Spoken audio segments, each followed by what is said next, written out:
10th question है आपका कि कोई फंक्शन f है जो कि क्या है, इन्वर्टिबल है। तो हमने दिखाना है कि जो इन्वर्टिबल है तो उसका केवल एक ही इन्वर्स होगा। अगर कोई फंक्शन इन्वर्टिबल है तो उसका क्या होगा, केवल एक ही इन्वर्स होगा, ऐसा दिखाना है। हम मान लेते हैं कि इसके दो इन्वर्स हैं। Let g1 and g2 be two inverse of f function. दो इन्वर्स मान लिया हमने इसके। तो आपको पता है इन्वर्स कौन से एलिमेंट में लाई करेगा। अगर ये फंक्शन f है आपका, कौन सा फंक्शन है f, x से y, तो इसमें होगा ना आपका इन्वर्स। तो कोई एलिमेंट x इनपुट करते हो तो इसमें f रूल लग करके आएगा, यानी fx बनेगा और वो y के इक्वल होता है, यानी ये आपका इन्वर्स होता है। सेकंड सेट में आपका इन्वर्स लाई करता है। सेकंड सेट में आपका इन्वर्स क्या करता है, लाई करता है। इस बात का हमें पता है और हमें इस बात का भी पता है, हमने पीछे थ्योरम्स की हैं और इस रिजल्ट का हमें पता है कि अगर g मान लिया, g फंक्शन है, ये कोई g एक फंक्शन है जो f का इन्वर्स है, जो f का क्या है, इन्वर्स है, तो ऐसा होता है कि अगर g फंक्शन f का इन्वर्स, तो ऐसा होगा f o g आइडेंटिटी होता है।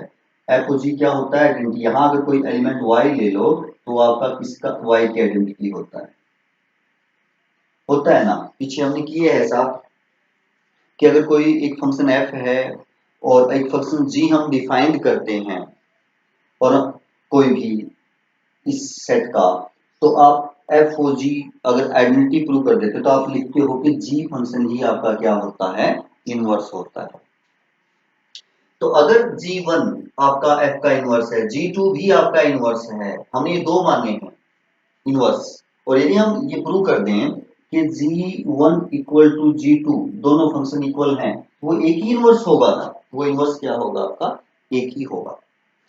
अब देखें G1 इनवर्स है तो f के साथ इसका कंपोजिशन आइडेंटिटी होगा। G1 फंक्शन का कंपोजिशन अगर कोई एलिमेंट y ले लेते हो तो y में आइडेंटिटी होगा, y में क्या होगा, आइडेंटिटी होगा, y सेट का, y सेट की आइडेंटिटी आएगा। ऑल्सो G2 भी इसका इनवर्स है, तो आप कह सकते हो कि G2 फंक्शन के साथ भी अगर कोई एलिमेंट y ले लेते हो तो आपका ये भी क्या होगा, आइडेंटिटी होगा।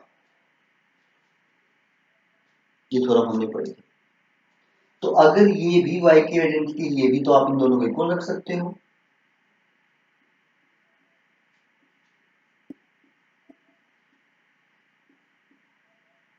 वैल्यू सेम है दोनों की, तो इक्वल रख सकते हैं।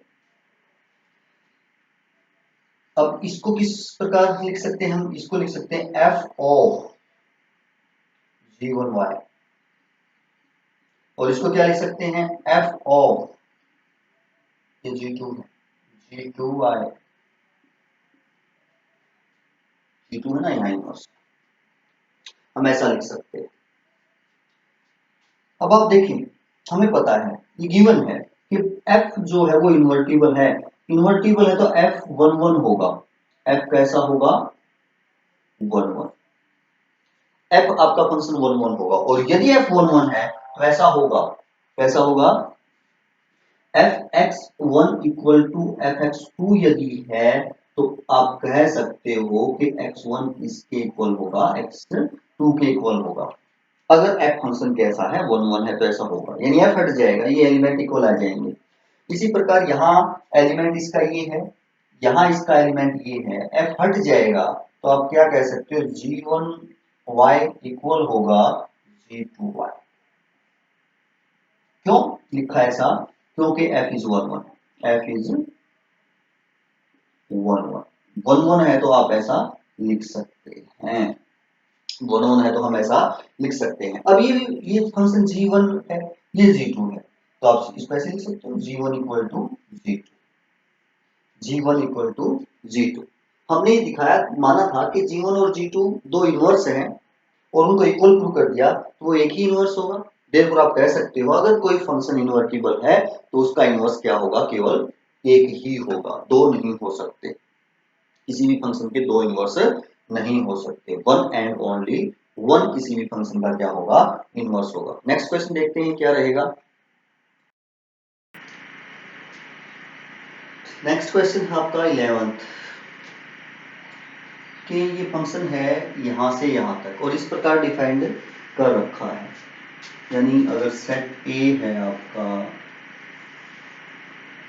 इसको ए मान लो, पहले वाले को इसको बी मान लो, और आपका ये है 1 2 3 ए बी सी, इस प्रकार ये रिलेट कर रखे हैं। ऐसे ही 1 ए के साथ है, 2 बी के साथ है, 3 सी के साथ है। तो कहता है कि इसका इन्वर्स फाइंड आउट करो, इसका इन्वर्स क्या करो, फाइंड आउट करो। और फिर इन्वर्स फाइंड आउट करने के बाद दिखाओ कि एफ के इन्वर्स का दोबारा इन्वर्स करो तो वापस एफ होगा। तो पहले हम इसका इन्वर्स देखते हैं। तो इसके इन्वर्स के लिए हम एक सेकंड फंक्शन डिफाइन कर लेते हैं, जी डिफाइन जी, कहां से कहां तक इसका उल्टा इन्वर्स अगर होगा तो उसका उल्टा होगा, यानी को डोमेन आपके डोमेन बन जाएंगे ए बी सी से, यानी बी, ये ए से अगर बी है तो बी से ए होगा। तीर के निशान के बाद का साइन आपका कोडोमेन होता है 1 2 3। और इस प्रकार मान लेते हैं कि जी ए आपका 1 है, जी बी आपका 2 है और जी सी आपका क्या है, 3। यानी ऐसे अगर ये सेट बी है, ये सेट ए है, ये फंक्शन जी है, तो ए बी सी 1 2 3 हमने ऐसा मान लिया कि इसके साथ है, ये इसके साथ है और ये इसके साथ है।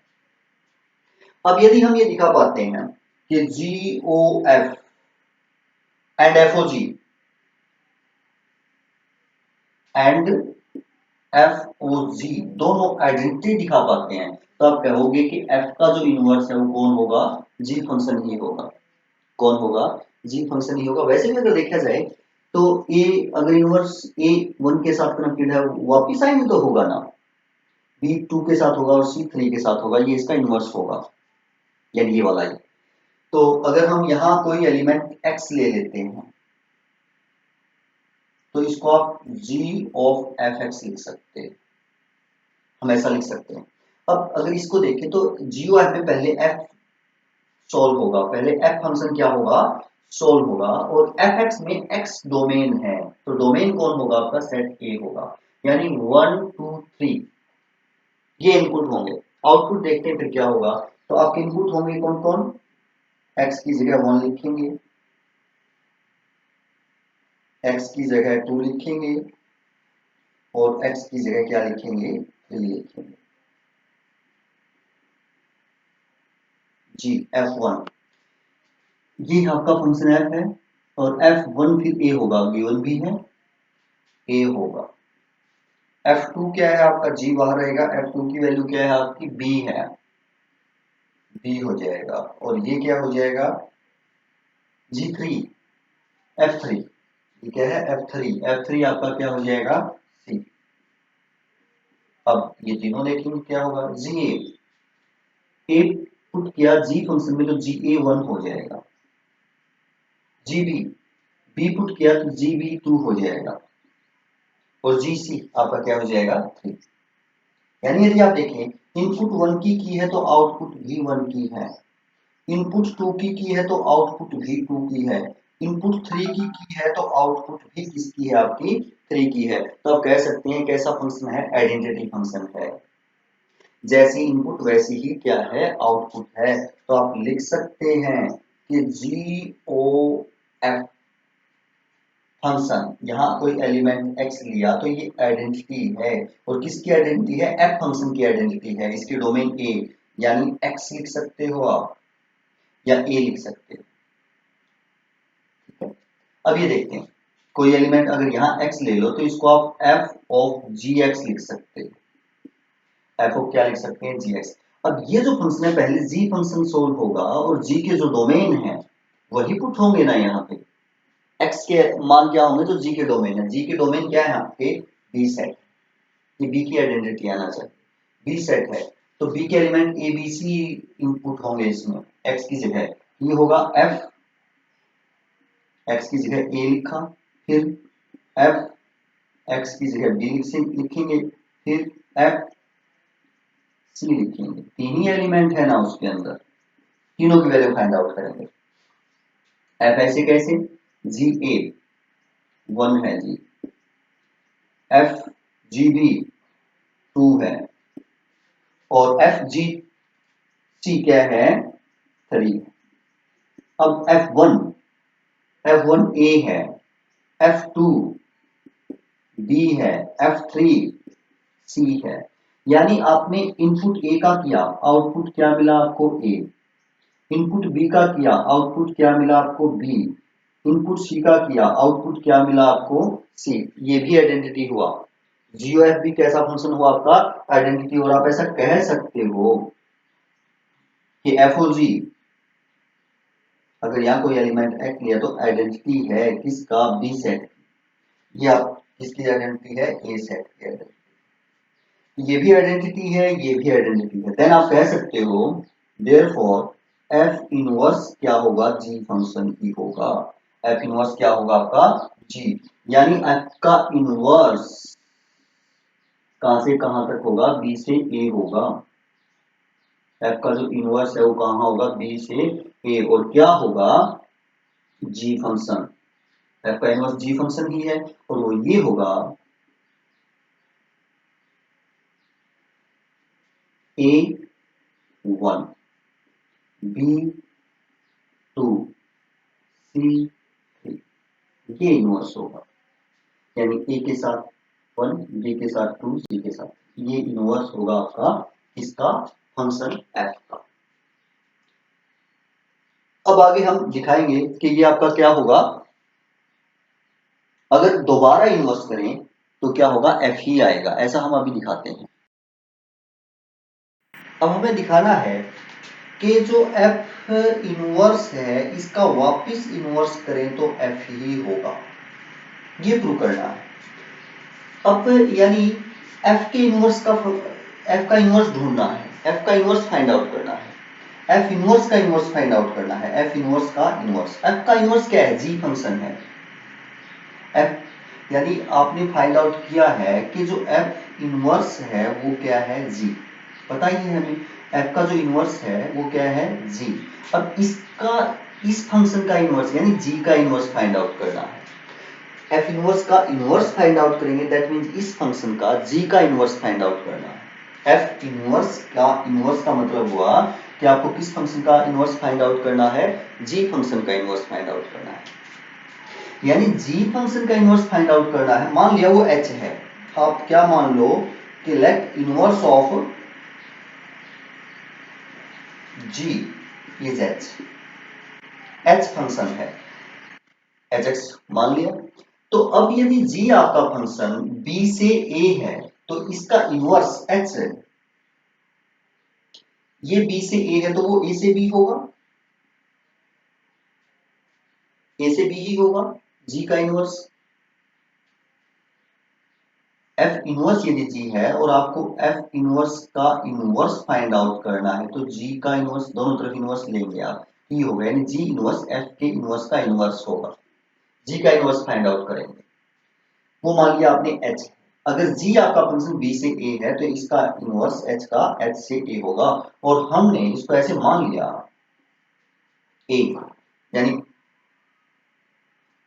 H1 मान लिया ए है, H2 मान लिया बी है, और H3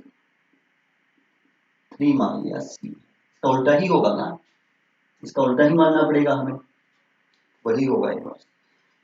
तो अब यदि हम जी ओ एच और एच ओ जी को आइडेंटिटी प्रूव कर देते हैं, जी ओ एच और एच ओ जी को आइडेंटिटी प्रूव कर देते हैं तो जी का ये क्या होगा, इनवर्स होगा एच। और एच और एफ यदि इक्वल आ जाते हैं, जो हमारा एच आता है यदि वो एफ के इक्वल है तो आप कह देंगे कि वो इनवर्स का इनवर्स आपका एफ ही होगा। देखें यहां आपने कोई एलिमेंट एक्स ले लिया तो इसको आप जी ऑफ एच एक्स लिख सकते हैं। अब जो ये फंक्शन है इसमें पहले एच फंक्शन सोल्व होगा। कौन सा सोल्व होगा? एच। एच के लिए आपके जो डोमेन है वो ए सेट होगा।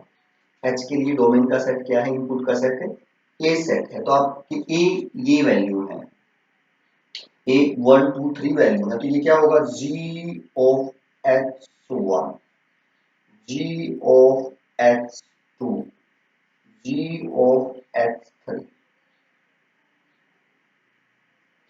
जी एच 1 क्या है? ए है। एच जी एच 2 क्या है? बी है। और जी एच 3 क्या है? सी है। एच ए जी ए 1 है, जी बी 2 है और जी ये 3 है।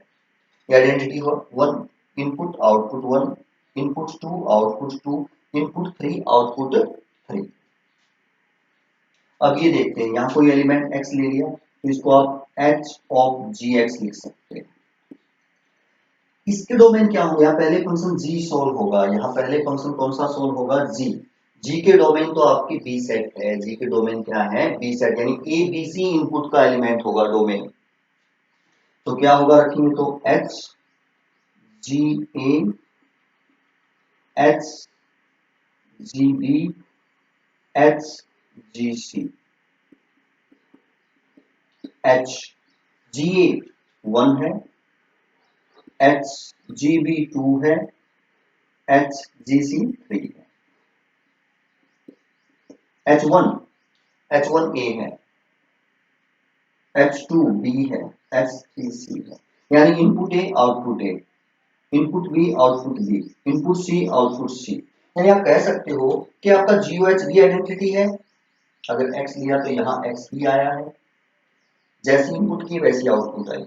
HOG भी आइडेंटिटी है। x एलिमेंट लिया तो x ही आया है, मीन जैसी इनपुट वैसी ही आउटपुट।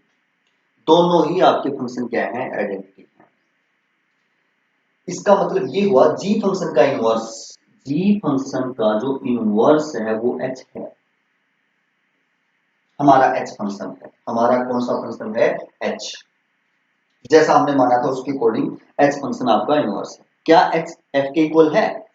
देखें, h भी a से b है, ये भी a से b है।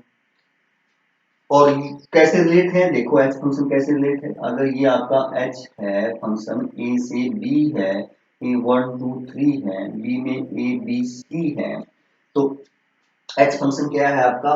1 a से कनेक्ट कर रहा है, 2 b से कनेक्ट कर रहा है और 3 रिलेट कर रहा है c से। क्या यही तो f है? तो आप कह सकते हैं कि जो h है वही f है। जो फंक्शन h आया है आपका वही क्या है? f है। और h क्या आया है आपका? g का इनवर्स। h क्या आया है? g का इनवर्स। और g का इनवर्स किसके इक्वल है? f इनवर्स के इनवर्स के इक्वल है। देयरफॉर आप लिख सकते हो कि f इनवर्स का इनवर्स g के इनवर्स के इक्वल होगा और g का इनवर्स h के इक्वल है। और h किसके इक्वल है? f के इक्वल। h किसके इक्वल है? f के इक्वल। तो आप ऐसे कह सकते हैं, यदि किसी भी फंक्शन का आप इनवर्स फाइंड आउट करते हैं तो उसी फंक्शन के क्या होगा? इनवर्स का इनवर्स उसी फंक्शन के इक्वल होगा। ये था आपका क्वेश्चन नंबर 11। 12th क्वेश्चन देखते हैं क्या है। 12th क्वेश्चन आपका 11th जैसा ये लास्ट पार्ट जैसा ही आप करेंगे और कमेंट में उसका सॉल्यूशन करके दिखाएंगे। 12th क्वेश्चन आप खुद करेंगे और कमेंट में उसका आप सॉल्यूशन करके दिखाएंगे। फिर हम चेक करते हैं कि आपका हो पाता है या नहीं और कैसे आप कर पाते हैं। 13th क्वेश्चन देखते हैं। ये कहता है कि आपका फंक्शन f है, रियल नंबर से रियल नंबर इस प्रकार डिफाइन कर रखा है, तो f कंपोजिशन f बताओ। चार ऑप्शन दिए हुए हैं, किसके इक्वल होगा? f composition f। कोई एलिमेंट x ले लेते हो, क्या लिख सकते हो? f of fx। fx को क्या लिखोगे? ये 3 माइनस एक्स क्यूब और 1/3 पावर, ये हो जाएगा। फिर f हटेगा। अब ये एक एलिमेंट है सारा, ये सारा आपका क्या है? एक एलिमेंट है। अब देखो f कैसे हटता है। जो यह एलिमेंट है 3 में से उसका क्यूब घटाया गया है, 3 में से घटाएंगे जो यहां एलिमेंट है उसका क्यूब, इस सारे का क्यूब,